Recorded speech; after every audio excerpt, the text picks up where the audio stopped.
Deep Rock Galactic is a game about digging holes.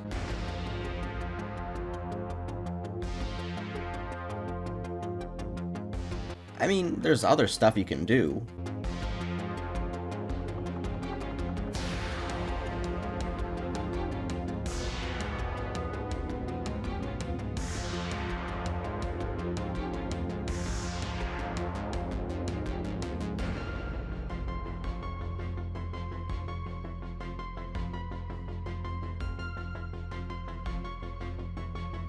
But really it's about digging holes. As such, you'd imagine that a class named Driller would be the best in the game. You would be wrong.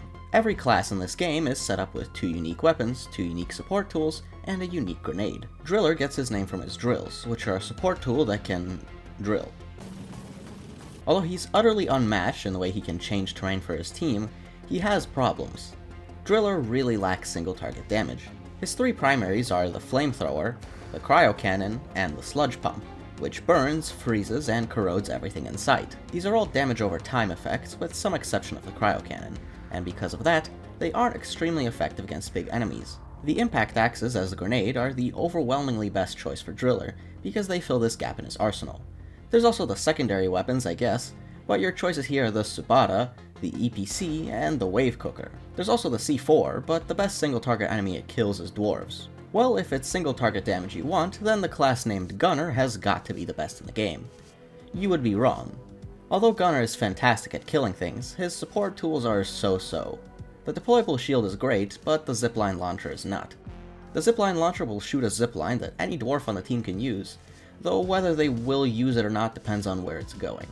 Unless you want to go downhill, every class can solve their traversal problem faster than Gunner. Movement aside, Gunner is quite fun if you like holding M1. Gunner's primaries include the minigun, because of course, the autocannon, and the guided missile launcher. The weapons themselves are quite different, but they all play more or less the same way. Gunner's secondaries are not spray and pray weapons, and they include the Bulldog, yeah, I don't know the other Gunner secondaries, because there's no real reason to ever use them. The Bulldog is the single most satisfying gun in the game. It works like a deagle in any other game that has it. It shoots hard, sounds hard, and recoils big. Obviously he's got some grenades too, but there's nothing special here. Deep Rock Galactic is a team-based game, so you'd think the support-based Engineer is surely the best class in the game. You would be wrong. Engineer has the most diverse arsenal out of all the Dwarves. His primaries are the Warthog shotgun, the Voltaic SMG, and the Lock 1 smart rifle. His secondaries are some of the hardest hitting in the game, containing the PGL, the Breach Cutter, and the Shard Diffractor. These are quite interesting weapons, but maybe the most interesting weapons the Engineer has are those he doesn't really control. By law, every character in every game known as the Engineer must have turrets that they can deploy, and the one in DRG follows the rule. However, sometimes you'll find it hard to place a turret, so the Engineer comes with the ability to make terrain. The platform gun is quite versatile, as you can imagine, not only for the Engineer, but for the entire team, because this is a team-based game after all.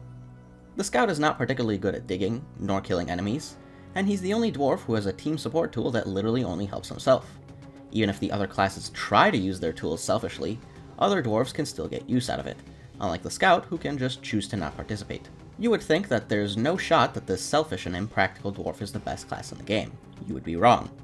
The grappling hook is just too much fun, and switching off to play another class after Scout just feels underwhelming. Grappling hook aside, there's a fantastic flare gun which balances out the grappling hook. Whereas the grappling hook can only be used by Scout, the flare gun is forcibly used by everyone unless they close their eyes or turn off their monitor. His arsenal contains the GK2, the M1000, and the Drak.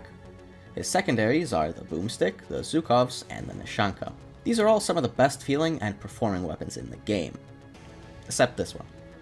His throwables are also some of the best in the game. Except this one. Enough about the dwarves, let's talk about the missions that these dwarves get sent on. The most basic mission is a mining one, because you're dwarves, you mine. The gist of this one is pretty obvious. You proceed deeper and deeper into a cave and search for precious minerals. The next type of mission is a refining mission. In a cave already mined out and inhabited by natives, you and the boys go to set up an oil rig which you will defend. Clearly, the dwarves are American. Next up is the egg hunt mission, in which you hunt eggs. Eggs of what? Dreadnoughts. The Dreadnought elimination mission is what logically comes next. What's a Dreadnought, you may ask? That's a Dreadnought. Kill a couple of these schmucks and get out of there. Point extraction is a mission that can be fast and easy, or long and very not easy. You just need to find and secure these quarks, which is generally fine. The problems only happen when you can't seem to find that last one you need, because the longer you spend in the mission, the more often the waves of enemies will come at you. Salvage operation is probably my favorite type of mission, in which you repair some Roombas and then wait for your ship to be refueled. Of course, you'll need to stand your ground from a stream of enemies who don't want you to leave. Escort type missions are never really good in any game, but DRG is an exception. Instead of escorting a feeble little boy to his mom's house, or whatever, like in most games, your task is to escort this monster. It moves fast, but just needs enemies to be kept off of it and refueled every now and then. What mission type actually sucks in this game is industrial sabotage. The first part contains a lot of waiting, and the second part is just shooting into this one big robot thing until it dies. No one likes this mission, and if it shows up in your assignments, you either abort the assignment, or speedrun it on the lowest difficulty, which doesn't even work that well because, again, the entire first part is just waiting. Overall, there's a lot to do in DRG.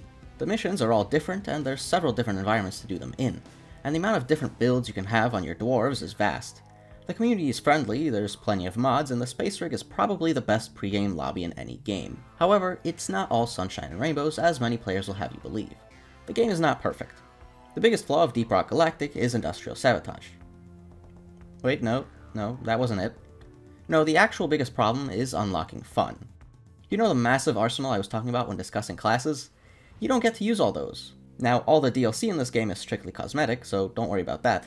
But all the weapons need to be unlocked through assignments, and every modification tier needs a higher level before you can use it. Now, I get the point. The developers don't want to overwhelm new players with too many options. However, I just wish there was a button somewhere in the settings which would unlock all this pointless stuff for you. The unlocks can easily make people write off the game, and I've seen it happen before.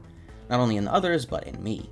Until you unlock the upgrades, Engineer's shotgun is a clunky and ineffective weapon, and so I had no fun playing Engineer. I thought I fucking hated Driller because I don't care about flamethrowers, and the Sabata is absolutely miserable as a weapon. But after I sat there grinding the levels to unlock other stuff, I found that his other weapons are quite fun. None of the gunner primaries interested me except for the very last one, which only unlocks after a couple hours of playtime. At least that's what I thought until I had them fully leveled up. Luckily for me, Scout called my name from the very beginning, which is why I played 350 hours to fully promote him before even giving the other classes a second chance.